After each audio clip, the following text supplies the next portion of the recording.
Moms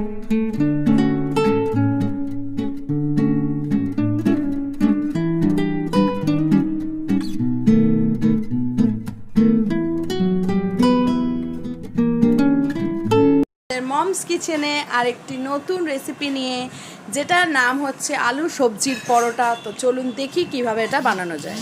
আলুর পরোটা বানানোর জন্য আমাদের লাগবে 8-9টা আলু, যেটা সেদ্ধ করা আছে এবং সেদ্ধ করার পর এর মধ্যে নুন দেওয়া আছে পরিমাণ মতন। আচ্ছা, তারপর লাগবে হচ্ছে চালের গুঁড়ি, ঠিক আছে, চালের গুঁড়ি পরিমাণ মতন। তারপর লাগবে 2টো বড় গাজর, একটা আদা, একটা বড় পেঁয়াজ এবং একটা পুরো গোটা রসুন, সেটাকে কাটা, ঠিক আছে। আর লাগবে হচ্ছে চিলি ফ্লেক্স, অরিগ্যানো, আর কিছু লাগছে না। এবং এগুলোকে দিয়ে সমস্ত কিছু মিক্সড করে তারপর আমি আসছি। আচ্ছা, সব মেশানোর আগে আলুটাকে আমি এরকমভাবে, ওই যে আলুর স্ম্যাশার যেটা আছে ওটাকে দিয়ে এরকমভাবে খুব সুন্দরভাবে মেখে নিচ্ছি, ঠিক আছে। সিদ্ধটাকে হওয়ার পর এরকমভাবে একটা স্ম্যাশার দিয়ে খুব সুন্দরভাবে মানে মেখে নিতে হবে, ঠিক আছে। মেখে নেওয়ার পর এটা মাখা হয়ে গেল। এটা ভালো করে পরিষ্কার করে নিই। মেখে নেওয়ার পর এবার আমি এর মধ্যে দেবো চালের গুঁড়ি। একটা চামচ নিলাম, চামচ দিয়ে পরিমাণ মতন চালের গুঁড়ি নিলাম। আপনারা চালের গুঁড়ি না থাকলে এর মধ্যে সুজিও দিতে পারেন। চামচ ওই 6-7 চামচ মতন চালের গুঁড়ি দিতে হবে, ঠিক আছে, দিলাম।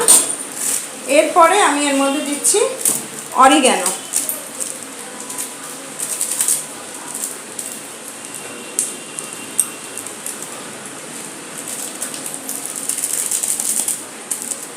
এটা স্বাদ অনুযায়ী আপনাকে দিতে হবে। দিচ্ছি।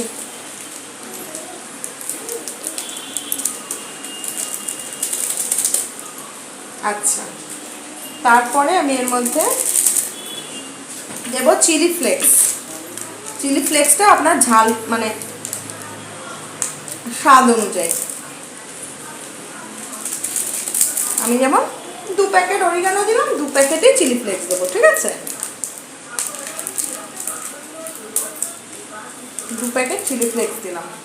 এবার এই যে এইখানে গ্রেট করা যেগুলো আছে সেগুলো সব আমি এর মধ্যে দিয়ে দিচ্ছি।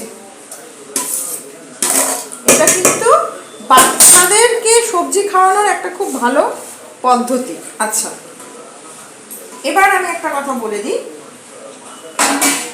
এইখানে আপনারা যদি চান আলাদা করে কোনো মশলা, যেমন জিরে গুঁড়ো বা এই ধরনের কোনো স্পাইস দিতে পারেন। আমি যেমন দিচ্ছি, একটু দেব জিরে গুঁড়ো হালকা স্পাইসের জন্য, যাতে একটু টেস্টটা ভালো লাগে, আর একটু ধনে গুঁড়ো। এবার আমি এটাকে ডো বানিয়ে তারপর আপনার কাছে আসছি। ততক্ষণ টাটা। তারপর এরকম ডো তৈরি হয়েছে। আর একটা কথা আমি বলে দিই, এর মধ্যে আমি একটু কেশরি মেথিও দিয়েছি, ঠিক আছে। ডোটা এরকম একটা ডো তৈরি হবে। তারপরে আমি ফ্রাইং প্যান নেব। ফ্রাইং প্যানের মধ্যে ফার্স্টে আমি একটুখানি তেল দিয়ে দেবো, ঠিক আছে। ফ্রাইং প্যানের মধ্যে একটুখানি তেল দিয়ে দিলাম। আর একটা জিনিস, পাশে কিন্তু আমার হাতে মানে এরকম একটা বাটিতে একটু জলও লাগবে, ঠিক আছে। ফ্রাইং প্যানটা ফার্স্টে আমি তেল দিয়ে এরকমভাবে একটু বড় করে নিলাম। নেওয়ার পর আমি এরকমভাবে ডোটা তুলব। ডোটা তোলার পর আমি এর মধ্যে দিয়ে আস্তে আস্তে হাত দিয়ে আমি এটাকে এরকমভাবে হাতে একটু করে জল করব, প্রেস করব। আর এরকমভাবে আমি ব্যাপারটাকে করতে হবে। একটু করে জল নিতে হবে, তাহলে জিনিসটা আমাদের হবে। খুব পাতলাও হবে না, আর কিন্তু খুব মোটাও জিনিসটা হবে না। এরকম একটা পরিমাণ মতন হবে। সাইডগুলোকে যেন মানে পাতলা না হয় বা বেশি না হয়, সেটা একটু খেয়াল রাখবেন। আপনাদের যদি হাতে করে করতে অসুবিধা হয়, আপনারা কিন্তু থালায় করেও ব্যাপারটা করতে পারেন, কোনো অসুবিধা হবে না। আমি এরকমভাবে কটা ভেজে তারপর আমি দেখাচ্ছি যে কীরকম হচ্ছে। ততক্ষণ যেটা টাটা। আচ্ছা, ওই রকমভাবে ভাজার পর জিনিসটা এই রকম হয়েছে।